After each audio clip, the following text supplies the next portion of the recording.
ముందుగా కూటమి నాయకులకి, ముఖ్యమంత్రి అవబోతున్న చంద్రబాబు నాయుడు గారికి శుభాకాంక్షలు. ముందుగా కొన్ని జాగ్రత్తలు కూడా మనం ఇప్పుడు చంద్రబాబు నాయుడు గారికి, ముఖ్యంగా తెలుగుదేశం వాళ్ళకి చెప్పాల్సిన అవసరం ఉంది. ఇంతకు ముందు వీడియోలోకి ఇంచుమించు ఇది ఒక 15 నిమిషాలు 30 నిమిషాలు వీడియో ఉంటుంది. అంటే బీజేపీకి అన్నీ కలిపి ఒకేసారి చెప్పేద్దాం. ఇందులో ముఖ్యంగా ముందు జాగ్రత్తలు, తర్వాత ఈ తెలుగుదేశం జనసేన మేనిఫెస్టో కూడా ఒకసారి చూద్దాం. జాగ్రత్తలు ఏంటంటే, గతంలో ఇప్పుడు ఎవరు జగన్మోహన్ రెడ్డి గారు ఓడిపోవడానికి కారణం ఏంటంటే కార్యకర్తలను పట్టించుకోవడం, మొత్తం వాలంటీర్ చేతుల్లో పెట్టడం.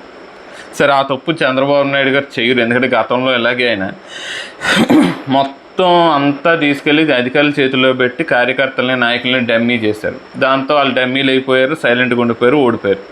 తర్వాత ఆయన ఎప్పుడైతే ఓడిపోయే జ్ఞానోదయం అయింది, తర్వాత ఇంకా జన్మభూమి కమిటీలు అని పెట్టి మొత్తం కార్యకర్తల ద్వారానే చేస్తున్నారు. తప్పలేదు. అది ఇక్కడ సమస్య ఏంటంటే, ఇప్పుడు ఈ జన్మభూమి కమిటీల ద్వారానే వస్తుంది. మీరు ఖచ్చితంగా జన్మభూమి కమిటీలను వేస్తారు, 5గురితో సభ్యులను వేస్తారు. వేసినప్పుడు ఇందులోకి మీరు జనసేన, బీజేపీ నాయకులను కూడా తీసుకోండి. కొన్ని చోట్ల తెలుగుదేశం జనసేనకి పడట్లేదు, కొన్ని చోట్ల తెలుగుదేశం బీజేపీకే పడట్లేదు. కాబట్టి ఇక్కడ మీరు ఇనిషియేటివ్ తీసుకుని వాళ్ళని కూడా కలుపుకుంటే మంచిది. లేదంటే తర్వాత గొడవలు అవుతాయి. ఏంటంటే దొంగ కొట్టుకుంటే ఊళ్ళో దోచుకున్న సొమ్ము బయటపడిందంట. అలాగా ఇప్పుడు మీ మిత్రపక్షాలు మీరు కొట్టుకుంటే మీ దగ్గర ఉన్న బొక్కలన్నీ బయటపడతాయి. సరే, 5 ఏళ్ళు మిమ్మల్ని ఎవరేం చేయలేరులే, కానీ తర్వాత అయితే ఇబ్బంది కలుగుతుంది. 2, భారతీయ జనతా పార్టీ వదిలేండి, ఇది ఒక వీడియోలో చేసుకుందాం. తెలుగుదేశం చెప్పేది ఏంటంటే, ఇంకొక జాగ్రత్త. గతంలో 2014లో గెలిచినప్పుడు మీరు బీజేపీని కానీ జనసేన కానీ అసలు పట్టించుకోలేదు. వాళ్ళకి ఏ పని కావాలని వాళ్ళకి ఏ పని అవ్వకుండా చేశారు, ఆపారు. ఇప్పుడు కూడా ప్రచారంలో చాలా చోట్ల బీజేపీ జనసేన పట్టించుకోకుండా తిరిగారు. ఇప్పుడు అలా చేస్తే మాత్రం చాలా తీవ్రమైన వ్యతిరేకత వస్తుంది. ఇదొకటి గుర్తుపెట్టుకోండి. ఇకపోతే మీరు ఇచ్చిన హామీలు, గతంలో ఇప్పుడు జగన్మోహన్ రెడ్డి గారు ఏం చేశారు, ఒక ఫ్రీ పథకం లేదా సంక్షేమ పథకం ఇస్తూ 190 కండిషన్లు పెట్టారు. దాంతో ప్రజల్లో వ్యతిరేకత వచ్చింది. మీరు అలాంటి కండిషన్లు ఏం పెట్టకండి. ఇంకోటి ఏంటంటే, ఇప్పుడు అప్లై చేసుకుంటే ఎప్పుడో 3 నెలల తర్వాత, 4 నెలల తర్వాత, 5-6 నెలల తర్వాత వస్తుంది పెన్షన్ అంటే దబ్బదు. జగన్మోహన్ రెడ్డి చేసిన తప్పు అదే. మీరు ఆ తప్పు చేయొద్దు. మీరు ఈ నెలలో అప్లై చేసుకున్నారా, నెక్స్ట్ మంత్ నుంచి ఇచ్చేయండి. అంటే జూన్లో అప్లై చేసుకున్నారా, జూలై 1వ తారీఖు నుంచి ఇచ్చేయండి. లేదు జూలైలో అప్లై చేసుకున్నారా, ఆగస్టు 1వ తారీఖు నుంచి ఇచ్చేయండి. అది కూడా ఎలాంటి అదో కండిషన్లు ఏం పెట్టద్దు. పెట్టారా, సేమ్ ఇదే వ్యతిరేకత మీకు వస్తుంది. ఇకపోతే మెగా డిఎస్సి తొలి సంతకం పెడతా ఉన్నారు. మెగా డిఎస్సి మీద చంద్రబాబు నాయుడు గారు బాగా గుర్తెచ్చుకోండి. అదే నాదో చిన్న యూట్యూబ్, మనకు గట్టిగా ఇట్టంతే 1000 మంది సబ్స్క్రైబర్లు కూడా లేరు. కానీ ఒకవేళ మీ వరకు ఈ వీడియో రీచ్ అవ్వితే కనుక తొలి సంతకం డిఎస్సి మీద పెడతా ఉన్నారు, అదొకటి గుర్తుపెట్టుకోండి. ఎందుకంటే ఉన్న ఉద్యోగులకి జీతాలు ఇవ్వడం చాలా కష్టం. పైగా పవన్ కళ్యాణ్ గారు ఇప్పుడు కూడా చెప్పారు, సిపిఎస్ ఇస్తాము, అదే సిపిఎస్ తొలగిస్తాము, పాత పెన్షన్ విధానాన్ని చేస్తామని చెప్పారు. అది ప్రతి హామీని నేను నిలబెట్టుకుంటానని చెప్పారు. చాలా డబ్బు ఖర్చు అవుతుంది. కాబట్టి చాలా జాగ్రత్తగా ఇది మరి ఎలా చేస్తారో చూద్దాం ఒకసారి. ఎందుకంటే ఇంకో విషయం ఏంటంటే, 5 ఏళ్లలో 20 లక్షల ఉద్యోగాలు సృష్టిస్తామంటున్నారు. మీరు ఏ రంగంలో, ఏ కంపెనీలో ఎన్ని ఉద్యోగాలు వచ్చాయి, అవి ఎలాంటి ఉద్యోగాలు వచ్చాయి అంటే, అందరికీ ఆఫీసర్స్ ఉద్యోగం రావు, కొంతమంది ప్యూన్ ఉద్యోగాలు కూడా వస్తాయి. సో అవన్నీ ఎప్పటికప్పుడు ప్రతి 3 నెలలకు ఒకసారి, ప్రతి 6 నెలలకు ఒకసారి, ప్రతి సంవత్సరం ఖచ్చితంగా ఆ వివరాలని ప్రజల ముందు పెట్టండి. ప్రతిపక్షాలకు ఇచ్చేయండి ఆ వివరాలు, వాళ్ళు వెళ్ళి చెక్ చేసుకుంటారు. లేదంటే ఇది కూడా మీకు బ్యాక్ ఫైర్ అయ్యే ప్రమాదం ఉంది. వికలాంగులకు 6,000 ఇస్తామన్నారు. అలాగే 18 ఏళ్ళు నిండిన ప్రతి మహిళకి 1,500 ఇస్తామన్నారు. అలాగే పెన్షన్ 4,000 చేస్తామన్నారు. ఆర్టీసీ బస్సు మహిళలకి పూర్తి ఉచితం అన్నారు. ఉచితాల దగ్గర మళ్ళీ మీరు ఏమైనా కండిషన్లు పెట్టారంటే దెబ్బకి ఎక్కడ కండిషన్ పెట్టవద్దు, ఇస్తారా ఇచ్చేయండి, లేదా మొత్తం ఇవ్వడం మానేయండి. నిరుద్యోగ భృతి నెలకి 7,000 ఇస్తానంటున్నారు. గుర్తుపెట్టుకోండి, నెలకి 7,000. నాకు కొన్ని వేల లక్షల కోట్లు ఖర్చు అవుతుంది. ఇవన్నీ మీరు చెయ్యాలంటే మీరు అప్పు తేకుండా చేయాలి. అప్పు చేశారా ఖచ్చితంగా దాన్ని వడ్డీ కట్టాలి, అప్పు తీర్చాలి, కాబట్టి రేట్లు పెంచాలి. ఇదొకటి గుర్తుపెట్టుకోండి. తల్లి వందనం కింద బిడ్డకు 15,000. అంటే ఒకరికి ఇస్తారా, ఒక పిల్లోడికి ఇస్తారా, ఇద్దరికి ఇస్తారా, వాళ్ళ తల్లుల అకౌంట్లో వేస్తారా, లేకపోతే డైరెక్ట్గా స్కూళ్ళకి ఇస్తారా? అసలు ఈ 15,000 దేనికి సంబంధించి మీరు క్లారిటీ ఇవ్వలేదు, అదొకటి క్లారిటీ ఇస్తే బాగుంటుంది. 3 గ్యాస్ సిలిండర్ ఫ్రీ. మళ్ళీ మీరు ఇక్కడ ఎస్సీ ఎస్టీ బీసీ మైనారిటీ అంటే ఈ తొక్కలో కబుర్లు చెప్పారంటే మళ్ళీ ఓసీలు రివర్స్ అవుతారు. ఎందుకంటే ఇంతకుముందే చెప్పా, ఎస్సీ ఎస్టీ బీసీ వీళ్ళందరూ ఓసీల అండర్లో ఉంటారు, ఓసీల డామినేషనే ఉంటుంది. ఎందుకంటే మీరు ఓసీ, కమ్మ ఓసీ, రెడ్డి ఓసీ, అది బెస్ట్, కళ్ళ ముందు కనిపిస్తున్న సాక్ష్యం. ఇక్కడ కులం మతం చూడకుండా ఇచ్చేయండి అంతే. కావాలంటే మోదీ గారు చెప్పినట్టుగా, బాబు మీ దగ్గర డబ్బు ఉన్న వాళ్ళు అయితే మీరు ఫ్రీ సిలిండర్ తీసుకోవద్దు అని చెప్పండి. అంతేగాని ఇగో నేను ఓసీలకి ఇవ్వను, ఎస్సీ ఎస్టీ బీసీ మైనారిటీలకి ఇస్తాను, కరెంటు బిల్లు అంత వస్తే ఇవ్వను, నీకు ఇన్ని గజాలు ఉంటేనే ఇస్తాను, అంతకు మించి ఒక అరగజం ఎక్కువ ఉన్నా నీకు ఇవ్వను అన్నారంటే దెబ్బతింటారు. రైతులకి 20,000 ఇస్తామన్నా అంటే మోదీ గారు ఇస్తున్న 6,000 కాకుండా మీరు 20,000 ఇస్తారా, దాంతో కలిపి 20,000 ఇస్తారా? దాంతో కలిపి 20,000 అంటే మళ్ళీ మిమ్మల్ని జగన్తో కంపేర్ చేసుకుంటారు ప్రజలు. అదొకటి ఆలోచించుకోండి. వాలంటీర్లకు 10,000, ఓకే.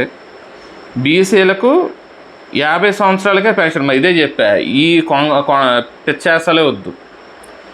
అన్ని కులాలకి ఇవ్వండి 50,000 పెన్షన్. ఓన్లీ బీసీలకు ఇస్తే ఎస్సీలు రివర్స్ అవుతారు, ఓసీలు రివర్స్ అవుతారు, ఎస్టీలు రివర్స్ అవుతారు, మైనార్టీలు రివర్స్ అవుతారు. అది గుర్తుపెట్టి ఇలాంటి కొంకనక్క ఆశలు వేస్తేనే జగన్ చూశారు కదా, నడ్డి ఎరగొట్టి మూలం కూర్చోబెట్టారు. మీరు చాలా దారుణంగా 10-11 ఎంపీలు ఎమ్మెల్యేలు వచ్చినాయి. జాగ్రత్త, ఇలా కులం ఒక్కొక్క కులానికి ఒక్కొక్కలా చేస్తానంటే మాత్రం మిగతా కులాలు రివర్స్ అవుతాయి, ముఖ్యంగా ఓసీలు రివర్స్ అవుతారు. ఆ విషయం మర్చిపోకండి. ఈ ఎన్నికల్లో నాకు తెలిసింది ఏంటంటే అన్ని కులాలు ఓసీలు అండర్లో ఉంటాయి, ఓసీలు డామినేషన్ ఉంటుంది, కాబట్టి ఓసీలు చెప్పినట్టే జరుగుతుంది. కాబట్టి ఎలాంటి కొంకణ కేసులు వేయొద్దు. బీసీ రక్షణ చట్టం అంటే ఇప్పుడు మళ్ళీ కులాల పరంగా కొట్టుకు చేస్తారనమాట. బీసీ రక్షణ చట్టం అంటే ఎలాంటి చట్టం తెస్తారు? బీసీలకు రక్షణ అంటే ఏంటి? ఎస్సీ ఎస్టీ అట్రాసిటీ చట్టం ఉంది, అలాంటి చట్టం తెస్తారా? అప్పుడు బీసీలు కూడా ఇప్పుడు ఎస్సీలు ఏమంటున్నారు, మా కులం పేరుతో తిట్టాడనో లేదా కులం యాంగిల్లో నా మీద దాడి చేసాడనో వెళ్ళి అట్రాసిటీ కేసు పెడుతున్నాడు. ఇప్పుడు బీసీలు కూడా అలాంటి కేసు పెట్టారంటే ఏంటి పరిస్థితి? బీసీలకి ఎస్సీలకి మధ్య గొడవ అయింది, ఇద్దరు ఒకరి మీద ఒకరు అట్రాసిటీ కేసులు పెడతారు. మీ బీసీ రక్షణ చట్టం కిందేమో ఎస్సీల మీద వీళ్ళ కేసులు పెడతారు, అట్రాసిటీ చట్టం కింద బీసీల మీదేమో ఎస్సీల కేసులు పెడతారు, వీళ్ళిద్దరు కొట్టుకు చేస్తారు. మరి వీళ్ళిద్దరు కలిసి ఓసీల మీద పెట్టారంటే కేసు బీసీ రక్షణ చట్టం కింద అదో తలపోటు. ఇల్లు, ఇది కేంద్ర ప్రభుత్వం ఇచ్చే ఇల్లు, దీనికి మీరు స్టిక్కర్ వేసేసుకుంటున్నారు. కానీ మన బీజేపీ చేతకంతనం మనం ఏం చేయలేం. వాళ్ళు కనీసం ఏమీ చేయలేని దద్దమ్మల్లో కూర్చుంటున్నారు బీజేపీ వాళ్ళు. వాళ్ళ పథకాలకి ఇక్కడ స్టిక్కర్లు వేసుకుంటున్నా నోరు ముసుగు కూర్చుంటే ఎవడేం చేస్తాడు? ఇలా చేసే మరి ఇవన్నీ నోరు ముసుగు కూర్చుని పార్టీ బలపడతలేదు, జనాలు ఓట్లేదంటే ఎవడేస్తాడు? అది కేంద్ర ప్రభుత్వం ఇస్తుందనే విషయం తెలియాలి. ఇక్కడ కార్యకర్తల ద్వారానే పనులు జరుగుతాయి. కాబట్టి తెలుగుదేశం అధికారంలో ఉన్నప్పుడు బీజేపీ వాళ్ళు కూడా కనీసం కేంద్ర ప్రభుత్వ పథకాలైనా వాళ్ళ కార్యకర్తల ద్వారా అందించుకునే ఏర్పాట్లు ఏమైనా చేసుకుంటే మంచిది. ఎందుకంటే ఎమ్మెల్యేలు ఎంపీలు బాగానే గెలిచారు కాబట్టి. 2 సెంట్ల ఇళ్ల స్థలం అంటే ఇప్పుడు గతంలో మీరు తెలుగుదేశం వాళ్ళు కొన్ని కోర్టులో కేసులు వేసి ఆపేశారు జగన్ ఇచ్చిన స్థలాలు. ఆ స్థలాన్ని తిరిగి ఇస్తారా లేకపోతే కొత్తగా ఇస్తారా? ఒకవేళ కొత్తగా ఇచ్చే పక్షంలో ఇప్పటికే డబ్బులు కట్టేసి తీసుకున్న భూముల్ని ఏం చేస్తారు? దీని మీద ఒక క్లారిటీ ఇవ్వాలి. ఉచిత ట్యాప్ కనెక్షన్ ఇది అంతే. హర్ ఘర్ సే జల్ అనే పథకం ద్వారా దేశవ్యాప్తంగా నరేంద్ర మోదీ గారి ప్రభుత్వం దేశవ్యాప్తంగా అందరికి అన్ని కులాల వాళ్ళకి, ఓసీలకి, బీసీలకి, ఎస్సీలు, ఎస్టీలు, క్రిస్టియన్స్, ముస్లిమ్స్, ఇలా అన్ని కులాల వాళ్ళకి, అన్ని మతాల వాళ్ళకి ఫ్రీగా కుళాయి కనెక్షన్ ఇచ్చేస్తారు. వస్తారు, అమ్మ మీ ఇంట్లో కుళాయి కనెక్షన్ ఉందా అంటారు, లేదంటే వెంటనే కుళాయి బిగించేసి వెళ్ళిపోతారు. దీనికి కూడా మీరు స్టిక్కర్ వేసుకుంటున్నారు. చెప్పాను కదా, బీజేపీ చాతకాని చవట దద్దంలో వాళ్ళు చాలా చేసుకోవడం రాదు, చెప్పిన అనవసరం. మరి అది ఇలాంటివన్నీ కానీ బీజేపీ నుంచి కంట్రోల్లో పెట్టుకుంటే, కార్యకర్తల ద్వారా జరిగేలా పెట్టుకుంటే పార్టీ బలపడుతుంది. లేదు నేను పట్టిన కొందరికి 3 కాళ్ళని మూర్ఖంగా వాదిస్తే మీ కర్మ, బీజేపీ కర్మ ఎవడేం చేయలేడు. తర్వాత పూర్ టు రిచ్ అంటే పేదవాళ్ళని ధనవంతులుగా మారుస్తారు. ఎలా మారుస్తారు? దీనికి క్లియర్ కట్గా ఒక డెఫినేషన్ అయితే ఇవ్వండి, అంటే ఒక అర్థం అన్న అయితే ఇవ్వండి. పూర్ టు రిచ్ అనేది ఎలా చేస్తారు, పేదవాళ్ళని ధనవంతులుగా ఎలా చేస్తారో చెప్పండి. చేనేతకి 200 యూనిట్లు కరెంటు, మగ్గం ఉంటాం 500 యూనిట్ల కరెంటు ఫ్రీ. మరి ఇది చాలా ఖర్చుతో కూడుకున్న పని. ఎలా చేస్తారో చూద్దాం. పండుగ కానుకలు, ఇది రాష్ట్రపతికి సంబంధించింది. మరి కానుకలు ఏంటనేది ఏముండదు. గతంలో చంద్రన కానుక అని ఇచ్చారు కదా, అదే అలాగే ఉంటుంది. అయితే ఇక్కడ కూడా ఏంటంటే కేంద్ర ప్రభుత్వం రేషన్ షాపుల ద్వారా కేంద్ర ప్రభుత్వం ఇచ్చే వాటికి కూడా స్టిక్కర్లు అంటించేసుకుంటారు. తర్వాత ఫ్రీ ఇసుక, గతంలో ఫ్రీ ఇసుక అన్నారు, ఏ బొచ్చు ఎవరికి వచ్చింది లేదు. ఇప్పుడు మరి ఫ్రీ ఇసుక ఎలా ఇస్తారో చూద్దాం. నాకు తెలిసి ఫ్రీ ఇసుక ఇవ్వడం అనేది సాధ్యమయ్యే పని కాదు. చూద్దాం మరి అది ఏం చేస్తారనేది చూద్దాం. ఎందుకంటే గతంలో దెబ్బ తగిలింది కాబట్టి మరి ఇప్పుడన్నా ఏమైనా చేస్తారని చూసుకుందాం. అన్నా క్యాంటీన్లు ఓకే, అన్నా క్యాంటీన్లు పెట్టండి, తప్పులేదు. గవర్నమెంట్ హాస్పిటల్స్ దగ్గర కొద్దిగా కూలీ పొద్దున్నే వచ్చేస్తారు కూలీ పనులు పల్లెటూరు నుంచి పట్టణాలకి. అలాంటి చోట్ల ప్రజల్ని మరీ దారుణంగా సోమర్పూతుల్లో చేసేయకండి. అవసరమైన మేరకు అవసరమైన చోట పెట్టండి. దీన్ని కనీసం ఇక మీ స్టిక్కర్లో మీరు జగనన్న ఈ ఎన్టీఆర్ ఏ పెట్టుకుంటారు తప్ప డొక్కా మాణిక్యమ్మ గారి పేరు లాంటివి మీరు పెట్టరు. సరే, అది మీ కర్మ, మనం ఏం చేయలేం. పెళ్లి కానుక 1,00,000 రూపాయలు ఇస్తామన్నారు. ఓకే. భూ హక్కు చట్టం రద్దు. యాక్చువల్గా ల్యాండ్ టైటిలింగ్ యాక్ట్ కానివ్వండి, భూ హక్కు చట్టం కానివ్వండి, కేంద్ర ప్రభుత్వం అండర్లో ఉంటాయి. ఇవన్నీ కేంద్ర ప్రభుత్వమే చేయమంటుంది. ఎందుకంటే నీ ఆస్తిని నీ పేరు మీద ఉంది, నేను వచ్చి నా పేరు మీద మార్పించేసుకోవచ్చు, లేదా నేను వేరే వాళ్ళ పేరు మీద వేరే వాళ్ళకి అమ్మేచ్చు నీ ఆస్తిని. అక్కడ ఈ సబ్ రిజిస్టర్కి ఎటువంటి బాధ్యత ఉండదు, ప్రభుత్వానికి ఎటువంటి బాధ్యత ఉండదు. నేను అన్నట్టు కోర్టులోకి వెళ్ళి చూసుకోవాలి. అవతలోడి మీద ఎవడైతే దొంగ రిజిస్ట్రేషన్ చేసాడో వాడి మీద కేసు వేసుకోవాలి తప్ప ఈ అధికారుల మీద కానీ ప్రభుత్వం మీద కానీ కేసు వేయడానికి ఉండదు. కాబట్టి ఇక్కడ అధికారిని అంటే ఎవడో భూమిని ఇంకొకడు అమ్మేస్తుంటే నువ్వేం గాడిదలుగా వస్తున్నావని సబ్ రిజిస్టర్ని దొబ్బులెట్టి దాని సబ్ రిజిస్టర్ని బాధ్యత చేయడానికి తప్పు ప్రభుత్వానిదే. ప్రభుత్వ ఉద్యోగం చేసిన తప్పు ప్రభుత్వానిదే. కాబట్టి ఆ నష్టపరిహారం ప్రభుత్వం చెల్లించేలా చూడడం కోసం ఈ చట్టం. ఎందుకంటే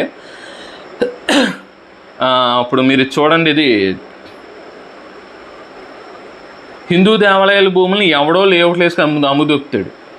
వక్ఫ్ బోర్డు భూములను ఆడొచ్చి ఎవడో వేరేవాడికి అమ్మేస్తాడు. అవి రిజిస్ట్రేషన్ చేయకూడదు, కానీ నువ్వు ఎలా కానీ చేసేస్తారు లంచాలు తీసుకుని. కొనుక్కున్నవాడు బేరం అంటున్నాడు. సో ఇలాంటి సమస్యలు ఉండకూడదు అనేది భూ హక్కు చట్టమును ల్యాండ్ టైటిలింగ్ యాక్ట్ ముఖ్య ఉద్దేశం ఇది. మరి ఇది మోదీ గారు చెప్పారు, దీన్ని దేశవ్యాప్తంగా అమలు చేస్తారు. కానీ మరి మీరు దీన్ని ఎలాగ చేస్తారు? ఎస్, ఇందులో తప్పులు ఉంటే ఉండొచ్చు, బట్ మీరు ఇందులో ఒక మంచి చట్టం, ఇందులో ఏమన్నా అభ్యంతరాలు ఉంటే వాటిని సరి చేసే ప్రయత్నం చేయండి. కానీ మొత్తం చేయడం అనేది మాత్రం చాలా తప్పది. విదేశీ విద్య, ఇది కేంద్ర ప్రభుత్వానికి సంబంధించిన అమౌంట్ కూడా ఉంటుంది ఇందులో. ప్రీ మెట్రిక్, పోస్ట్ మెట్రిక్ అని చెప్పి మైనారిటీ విద్యార్థులకు ఇస్తారు ఇది సాధారణంగానే. ఆ డబ్బులను ఏమైనా మారుస్తారా చూద్దాం. కరెంటు ఛార్జీలు పెంచాం. ఓకే, కరెంట్ ఛార్జీలు పెంచరు, తగ్గించాలి కదా. రేట్లు పెరిగిపోయినాయి అని చెప్పారు కాబట్టి మీరు వచ్చాక తగ్గించాలి. అది తగ్గిస్తారా అంటే వీళ్ళకి పెంచం అని చెప్పారు కాబట్టి ఖచ్చితంగా రేట్లు అయితే తగ్గించరు, ఇలాగే ఉంటాయి. కరెంట్ ఛార్జీలు పెంచరు, మిగతా ఛార్జీలు పెట్రోలు, డీజిలు, గ్యాస్ మీద వేసే వ్యాట్, ఆస్తి పన్ను, చెత్త పన్ను, కుళాయి పన్ను, గ్రంథాలయం పన్ను, ఇవి ఉంటాయి కదా. మరి వీటి సంగతి ఏంటి? కనీసం అవన్నీ తగ్గిస్తారా, లేకపోతే ఇవన్నీ పెంచేసి కరెంట్ ఛార్జీలు పెంచకుండా ఉంచుతారా? వ్యాట్ నిషేధ సమయంలో మత్స్యకారులను ఆదుకుంటారు, ఏ విధంగా వరకు ఆదుకుంటారో క్లియర్గా చెప్పలేదు. మరి అదేంటో చూద్దాం. చిరు వ్యాపారులకు 0 వడ్డీ రుణాలు, ఇది ఖచ్చితంగా కేంద్ర ప్రభుత్వం పథకం. ఆల్రెడీ మీకు కేంద్ర ప్రభుత్వం ఎటువంటి హామీ లేకుండా ముద్రా లోన్లు ఇస్తుంది. 10,000 నుంచి 10 లక్షల రూపాయల వరకు వస్తుంది. దీనికి పేరు మార్చేసి చంద్రబాబు నాయుడు గారు ఆయన పేరు పెట్టుకుంటారు, కానీ దాని మీద కట్టాల్సిన వడ్డీ ఏదైనా ఉంటే మాత్రం కడతారు. అయితే ఈ చిరు వ్యాపారులకు ఇచ్చే వడ్డీ మ్యాక్సిమం ఎంత ఇస్తారు? 10,000 వేస్తారా, లేకపోతే 50,000 వరకు ఇస్తారా, లేకపోతే 1,00,000 రూపాయల వరకు ఇస్తారా? అది ఒకటి చెప్పాలి. 2, ఆర్య వయస్సులకు వ్యాపారాలు చేసుకోవడం ప్రత్యేక ప్రోత్సాహాలు. మళ్ళీ కొంకణా కేసాలు. ఆర్య వయసులకి ఇవ్వడమే, కాపులకి ఎవరా, రెడ్లకి ఎవరా, కమ్మలకి ఎవరా, రాజులకి ఎవరా, బ్రాహ్మణులకి ఎవరా, ఎస్సీలకి ఎవరా, బీసీలకి ఎవరా, ఎస్టీలకి ఎవరా, ముస్లిమ్స్కి ఎవరా, క్రిస్టియన్స్కి ఎవరా, వీళ్ళెవ్వరికి ఒక ఓన్లీ ఆర్య వయసులు కౌంటర్లు ఒక్కరికి వేస్తారా?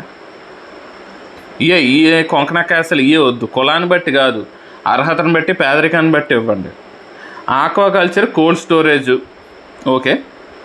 Fee reimbursement, okay. అయితే ఇక్కడ నాకేంటంటే ఇవన్నీ చేయాలంటే చాలా డబ్బులు కావాలి, వేల కోట్లు, లక్షల కోట్లు కావాలి. అప్పులు తేకుండా రేట్లు పెంచకుండా సాధ్యం కాదు. ఎలా చేస్తారో చూద్దాం.